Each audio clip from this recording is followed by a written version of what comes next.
So yun guys, we need to review po the Panda Fortune. Tingnan natin if makaka-withdraw or naka-withdraw na guys.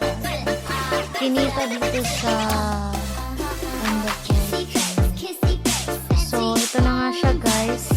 Yung balance ko pa, hindi ko pa siya na-withdraw. So yun nga.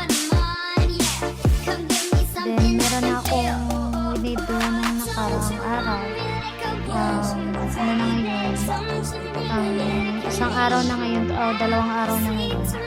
So wini-wait ko pa siya kasi sabi ko dito 3 days pa. Again, maghihintay ako para ma-receive ko ito through PayPal po kasi yung payment nila. So ito na nga yung mga yung pinaka-requirements ni Panda Fortune dito sa baba. Ito na yung cash out. Wait for 72 hours to confirm players in front in 936 na players daw na. Watch ads to speed up. So mag-watch daw tayo ng ads para mapabilis yung withdrawal natin dito guys.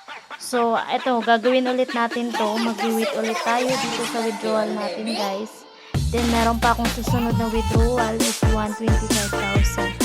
So if kung ma-approve nga yung withdrawal natin, so dito natin siya titingnan sa history. So yun, wala pang na-approve na withdrawal guys. So wait daw natin na 2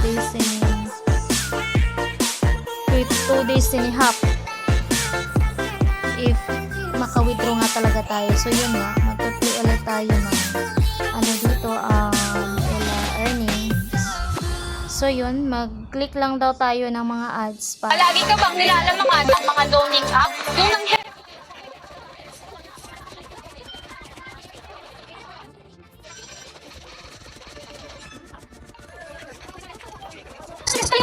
nagano ko na review sa apps.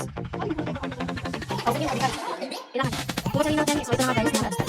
So wait natin to guys, babalikan ko tayo ulit.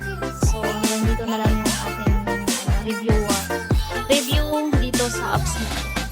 So halos ano na 2,000